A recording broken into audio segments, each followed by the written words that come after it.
Assalamualaikum warahmatullahi wabarakatuh.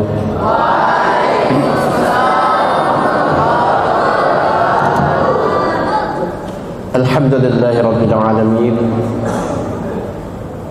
Wa bihi nasta'inuhu ala umurid dunya waddin.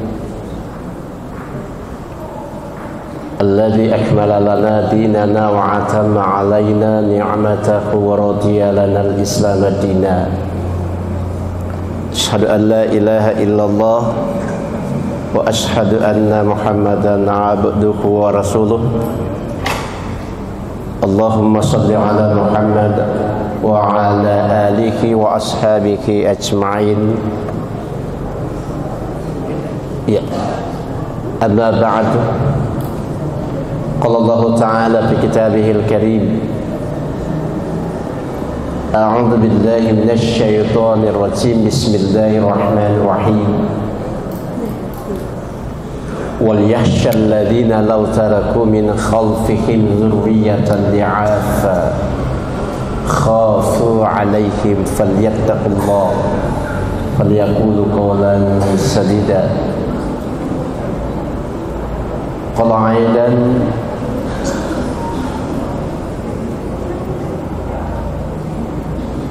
walau yu'akhidullahu an-nas bidhulmihim ma taraka 'alaiha min dabbatin walakin yu'akhiruhum ila ajalin musamma fa idza ja'a ajaluhum la yasta'khiruna sa'atan wa la yastaqdimun. Shadaqallahul 'azim wa sadaqa Rasulullah nabiyul karim. Ananda yang saya banggakan, saya cintai, dan kita semua insyaallah dirahmati oleh Allah Subhanahu ta'ala. Pertama, kemarin kita sudah menjelaskan, mentadabburi Quran surah Al-Imran 104, Quran surah An-Nahl 78 menjadi landasan kita kemarin, yang kemudian pada kajian ideologinya adalah kharakah usuliyah. Kita telah selesaikan kemarin kharakah usuliyah, yaitu gerakan pemurnian. Apa yang mau dimurnikan dalam pandangan Muhammadiyah. Yang mau cerita, saya akan bilang yang lalu kemarin, bersedekahlah kepada tetangganya di sebelah dengan cara tidak mengganggu mereka. Halo, yang mau bicara, yang tidak mau diam, lebih bagus kita bawa ke depan sini, bukan disuruh keluar.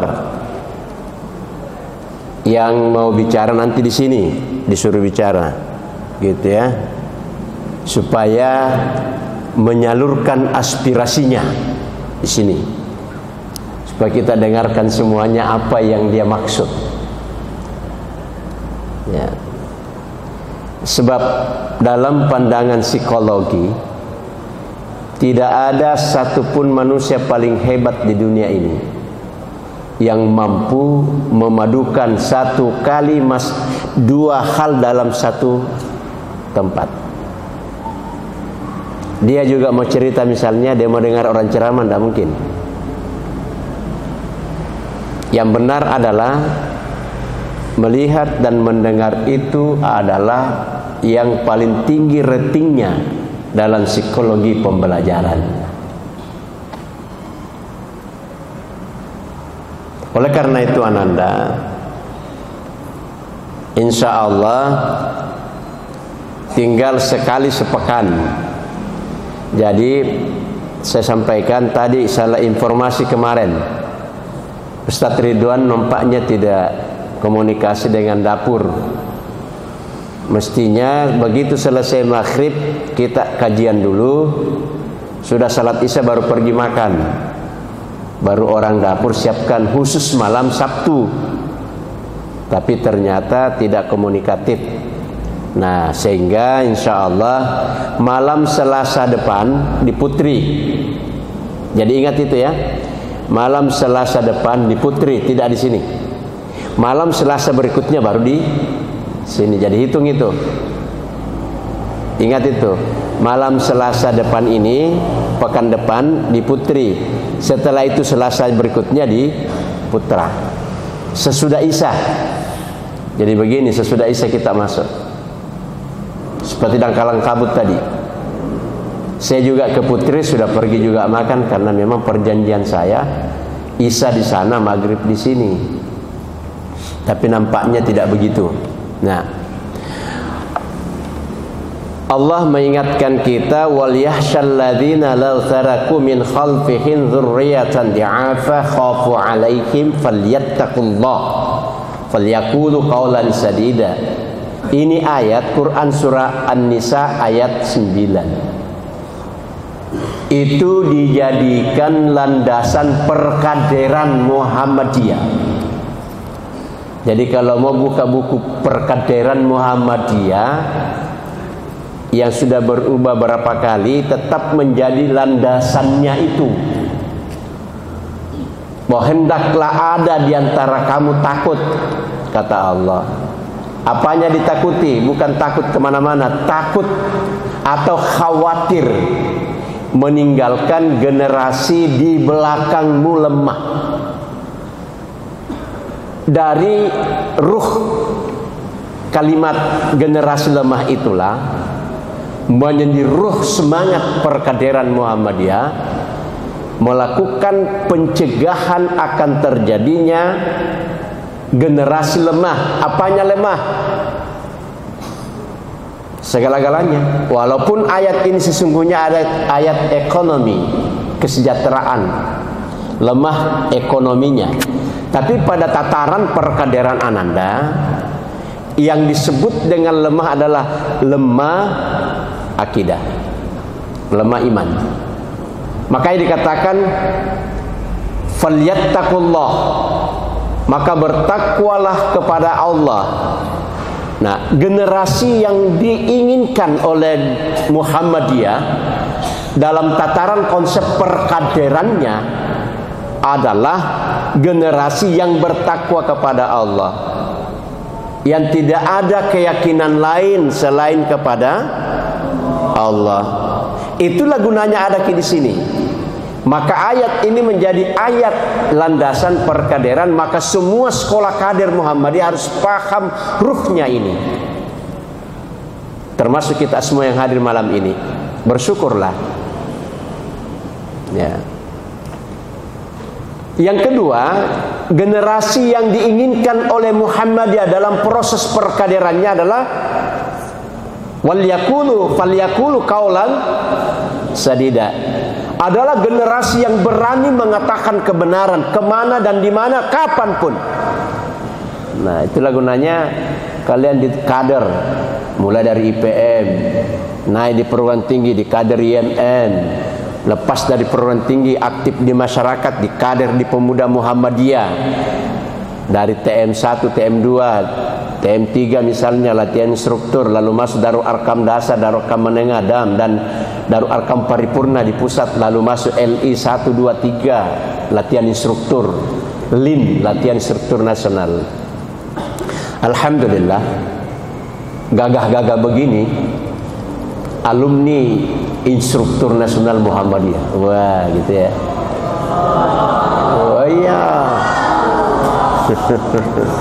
Nah, itu yang Pak Mudir kita itu di sini angkatan pertama itu.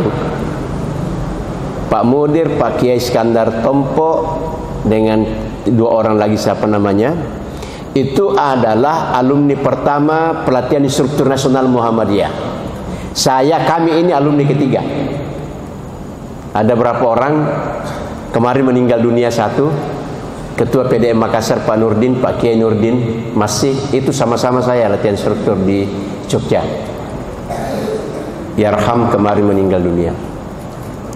Nah, jadi ingat bahwa Muhammadiyah ingin meninggalkan generasi republik ini adalah generasi yang bertakwa kepada Allah dan menyatakan kebenaran kepada siapapun, tidak mengenal takut. Jati diri manusia adalah keberanian menyatakan kebenaran dan berani mengakui kesalahan. Itu lebih penting. Banyak orang berani melawan kebatilan, tapi mengakui kesalahannya yang susah. Mana ada orang mengakui kesalahannya? Nah, oleh karena itu, maka generasi falyattaqullah falyaqulu qaulan sadida. Nyatakan kebenaran pada siapapun. Memang ketika kita bicara nahi mungkar tidak terlalu banyak yang senang ke kita. Tetapi ketika kita bicara amar ma'ruf banyak yang suka ke. Karena ada orang tidak suka dikorek-korek perbuatannya yang menurut dia baik tapi orang lain tidak baik. Nah, tidak mau dikorek, tidak mau dicampuri, tidak mau diurusin urusannya dia.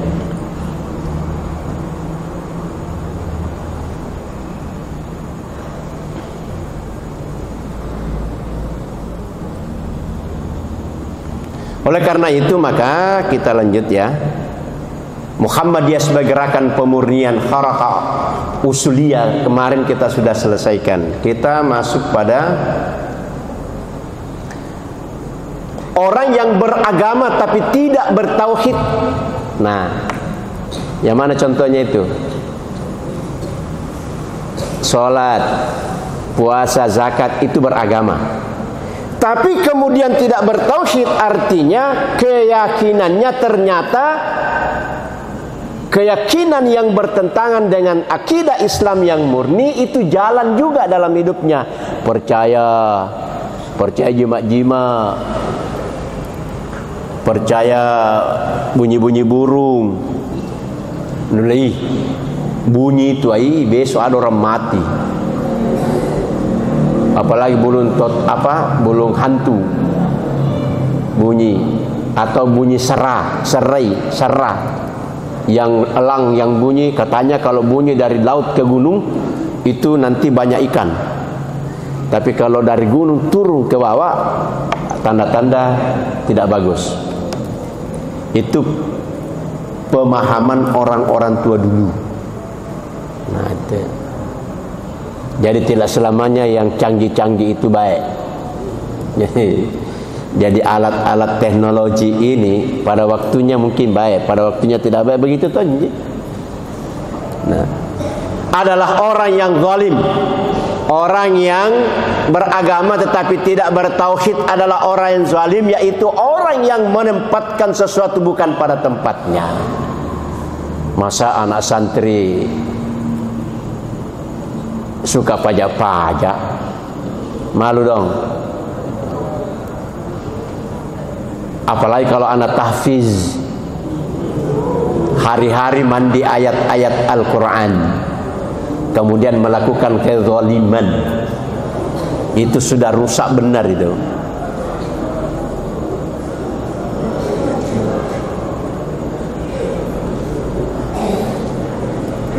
Ya, apalagi saling mengajak kepada kemuntaran. Wa ta'awanu 'alal birri wala alal. Nah, jangan dibalik itu ayat. Wa ta'awanu 'alal ismi wal udwan wala ta'awanu 'alal birri wat taqwa. Jangan dibalik itu ayat. Saling mengajak kepada ketidakbaikan lalu kemudian mencegah kepada kebaikan. Jangan. Nah, ya. Dan kezaliman yang paling besar dan paling nyata adalah membuat sekutu bagi Allah Tuhan kita. Bagaimana itu membuat sekutu? Mensyarikatkan Allah. Nah, itulah sebabnya saya katakan tadi bahwa Muhammadiyah dalam melakukan pembinaan umat termasuk kader dari bawah adalah mewujudkan manusia yang beriman. Falyattaqun. Nah, itu sedapat mungkin Muhammadiyah di seluruh dunia ini ada, dan pada tempat Muhammadiyah itulah kita akan temukan orang-orang yang jauh dari kemusyrikan. Kenapa? Karena mereka sudah terlatih. Nah, itu ya. Yang kedua, Muhammadiyah sebagai gerakan amar ma'ruf nahi munkar. Nah, dakwah Muhammadiyah adalah dakwah yang mendahulukan amar ma'ruf nahi, dakwah yang anti keganasan. Ya, dakwah anti keganasan maksudnya non violent.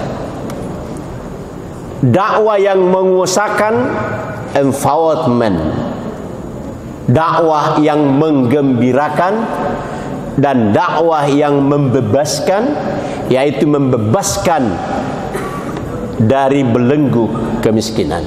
Nah, awal Muhammadiyah berdiri, Kiamat Dahlan melihat 3 yang tertindas bagi masyarakat Islam di Indonesia. Dia bodoh, keterbelakangan, dan kebodohan, keterbelakangan, dan kemiskinan. Sehingga beliau mengajarkan surah Al-Ma'un itu.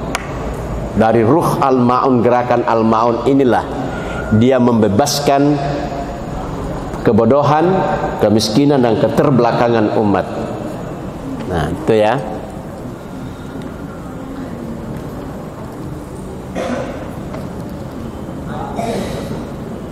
Muhammadiyah telah mendapatkan pengakuan luas dalam membangun peradaban umat, membangun bangsa dan negara. Makanya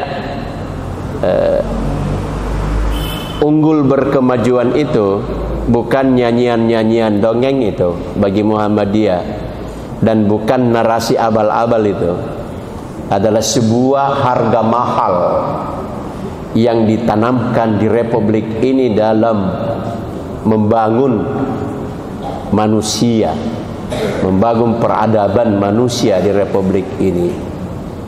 Unggul dan maju, unggul dalam segala hal, wa ala kulli hal, walakin maju adalah selalu melakukan tajdid, pembaharuan. Makanya pondok kita ini selalu pimpinan itu melakukan ijtihadi, melakukan pemikiran pembaharuan.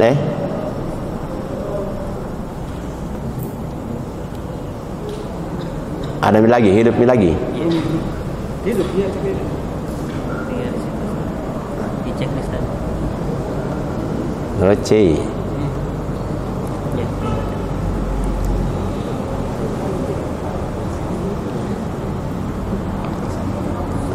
Nah, kayaknya masuk. Nah. Dengan amalan nyata ini, Muhammadiyah banyak mendapatkan dukungan dari berbagai pihak. Makanya Muhammadiyah di mana-mana ingin membangun peradaban dakwanya pasti disetujui. Di Australia sekarang ini perguruan Muhammadiyah kalau ada mau lanjut S2 langsung mendaftar di pimpinan pusat, kuliahnya di Australia. Ada juga di Malaysia. Nah, begitu mendapat kepercayaan internasional Muhammadiyah ini.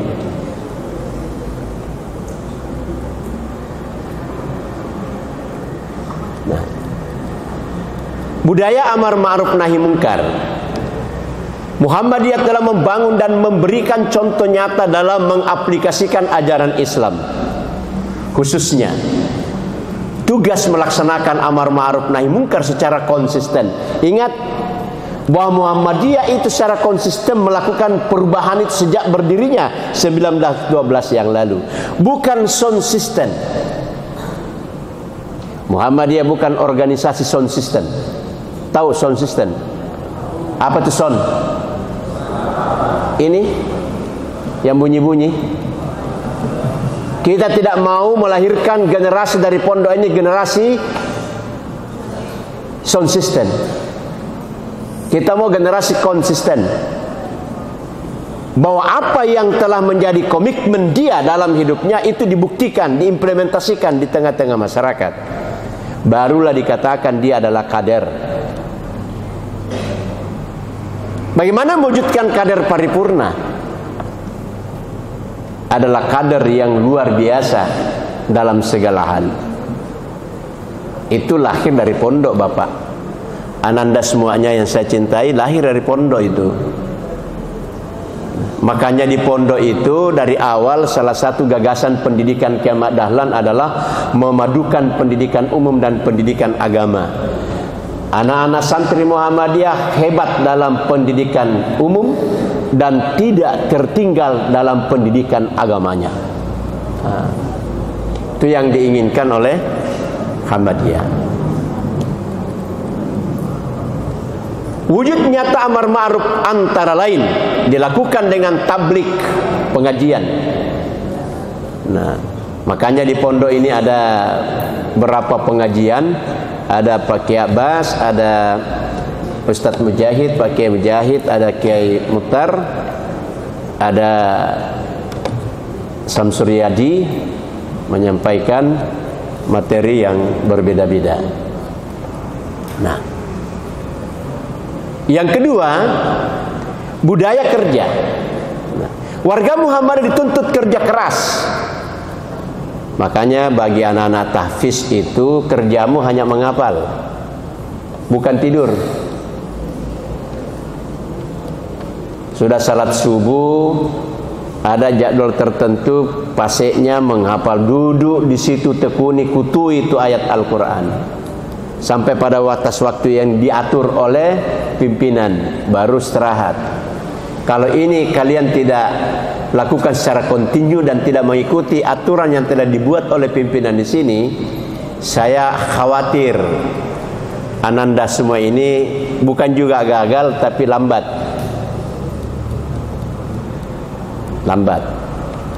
Oleh karena itu memang kita kesini wakafkan diri kita untuk menghafal, tidak ada yang lain. Kita punya bantal, andai kata bisa ditiduri itu Al-Quran. Al-Quran kita punya bantal, tapi tidak boleh ditiduri itu Al-Quran. Yang sampai pulang kau sebentar bilang kita tiduri Al-Quran, insya Allah masuk di sini tuh ayat-ayatnya masuk sendiri di kepala. Tidak. Maksud saya sudah menjadi membumi ayat Quran di hatinya dan hatinya sudah menjadi Qurani. Nah, itu yang kita mau. Ya. Muhammadiyah sebagai gerakan tajdid atau pembaharuan. Inilah disebut dengan harakah at-tajdid. Salah satu faktor lahirnya Muhammadiyah adalah keprihatinan yang mendalam Kiai Haji Ahmad Dahlan tentang keterpurukan bangsa Indonesia dan umat Islam di bawah pemerintahan kolonial Belanda. Ya. Selama berabad-abad.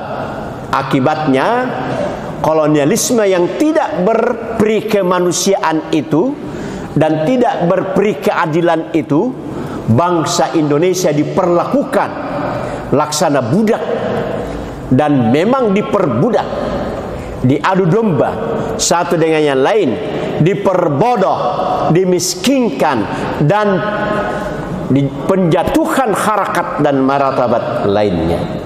Itulah kelakuan kolonialisme Belanda. Belanda ini jahat ini. Makanya 350 tahun dia menjajah kita, 1,5 abad. Dia menjajah Indonesia. Jahat itu. Bukan sekedar mau memiskinkan karena dia mau merampas harta kekayaan Republik ini, tapi memang juga mengkebiri dan memiskinkan akidah umat Islam. Salah satu solusi penyelamatan atau menyelamatkan umat dan bangsa itu adalah dengan mengubah cara berpikir mereka. Disinilah lahir datang Kiai Ahmad Dahlan dengan gerakan pendidikan. Datanglah Kiai Ahmad Dahlan mengubah cara berpikir, cara hidup dan cara beragama agar lambat tapi pasti umat dan bangsa Indonesia dapat merdeka dan hidup sejajar dengan bangsa-bangsa lainnya, dan bahkan lebih mulia dan lebih bermartabat. Oleh karena itu Kiai Haji Ahmad Dahlan melakukan reformasi dan bahkan revolusi di bidang teologi, revolusi di bidang intelektual, revolusi di bidang moral dan sosial. Inilah dilakukan oleh gerakan pembaharuan Muhammadiyah atau Harakah At-Tajdid. Yang keempat, Muhammadiyah sebagai gerakan kebudayaan. Nah,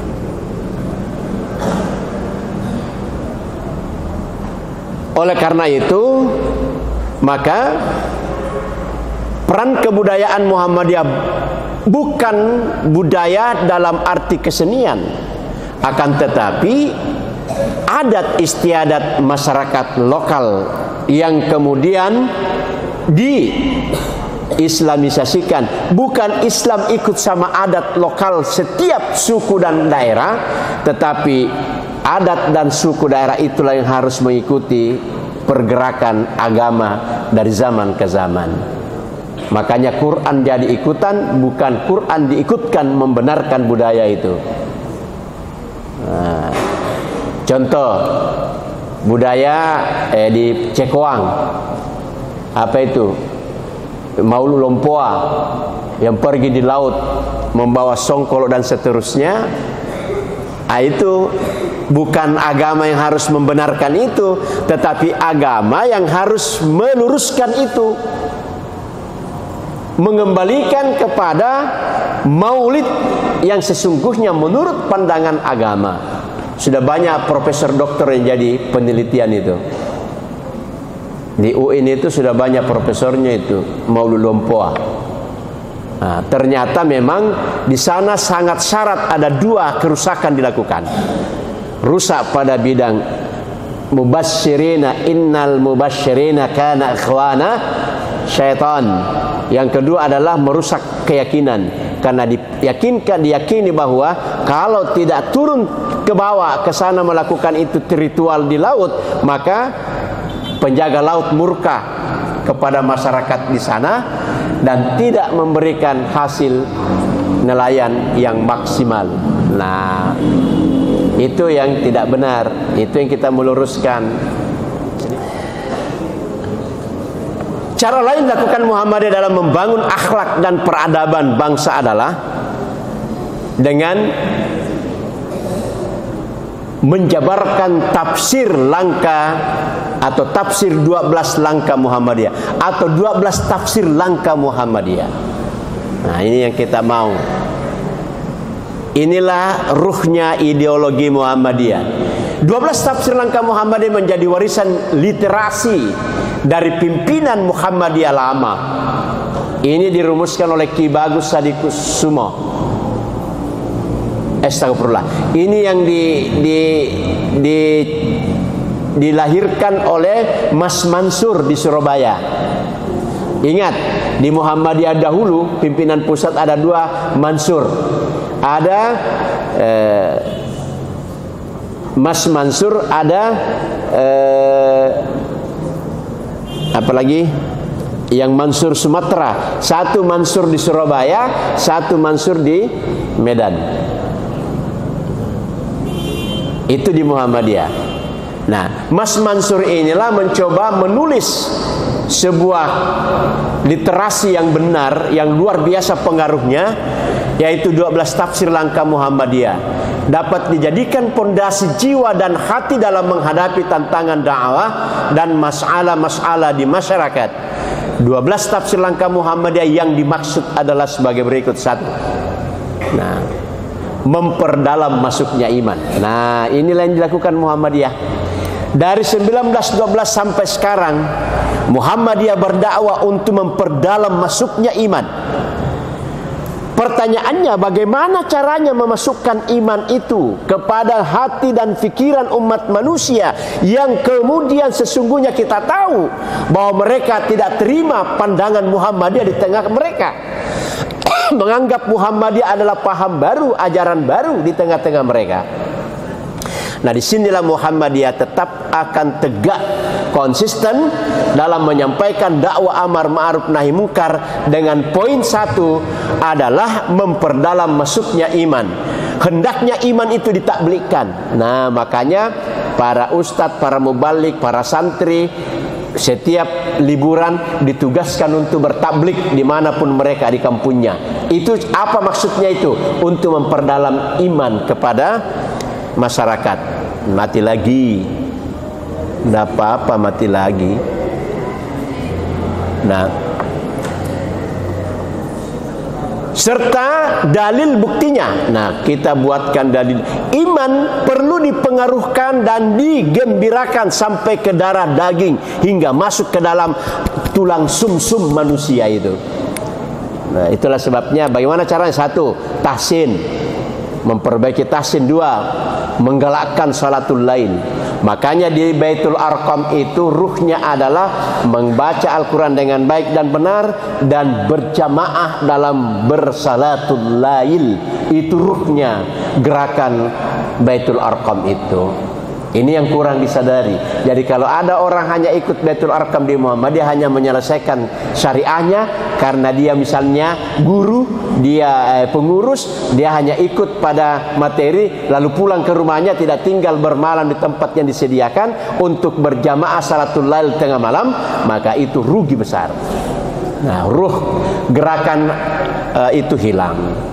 Untuk sementara kita cukupkan satu, memperdalam masuknya iman. Ingat, dua pekan ke depan, pekan depan Selasa berikutnya lagi adalah kita kembali ke sini.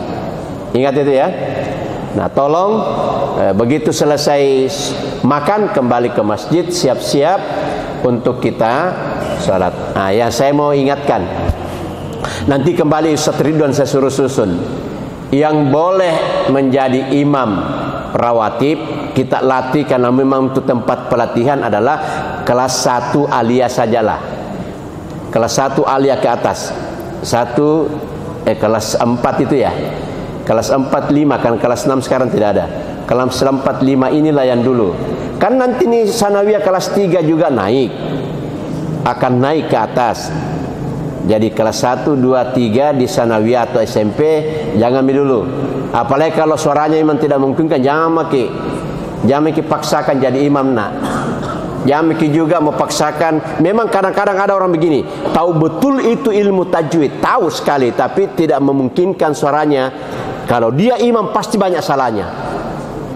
Ada profesor saya dulu, dia bilang saya tahu kalau orang imam salah saya tegur, tapi kalau saya disuruh jadi imam banyak salah saya karena memang suara saya tidak memungkinkan. Yang kedua, azan. Ya, kalau mau latihan boleh lah, tapi ukur memang kalau memang tidak memungkinkan jangan maki azan. Jangan maki paksa-paksa. Ya. Yang azan itu suaranya itu adalah yang panjang napasnya, sehingga gelombang dan cengkok-cengkok azan itu tidak enak didengar. Hayya 'alas shalah.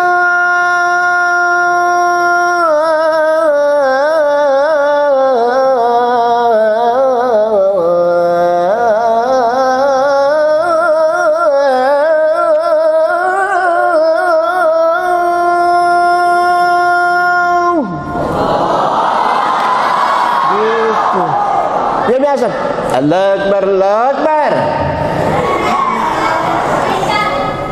Allahu Akbar, Allahu Akbar. Jangan kamu kode. Dia bilang Ustaz belajar betul. Memang kita belajar, tapi ada namanya biar dipaksakan tidak bisa. Ada talentanya orang bukan untuk jadi azan, muazzin, bukan jadi imam, tapi dia adalah penghafal, dia adalah di bahagian lain. Nah gitu. Ukur-ukur nih. Hayya 'alas shalah.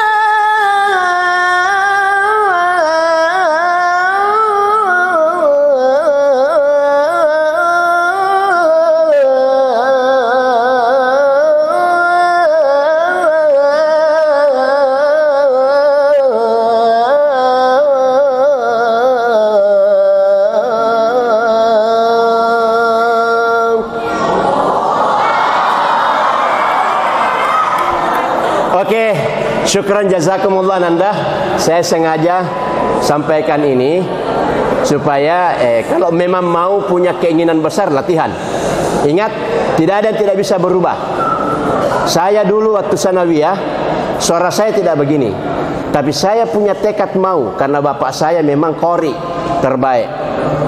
Makanya saya pergi latihan di sungai, itu tenggelam ke bawah, menyelam ke bawah, lalu berteriak latihan di bawah, di air. Di sini tidak ada sungaimu, di belakang sini Ji. Atau lo masuk di kolam, ikat batu badanmu di bawah, berteriak.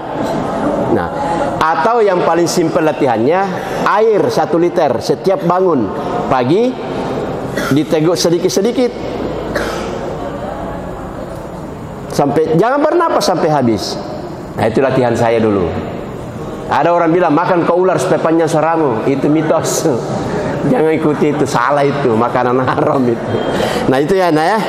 Ya, saya sengaja, Anda kalau mau begitu boleh minta saya ajar, saya latih dia.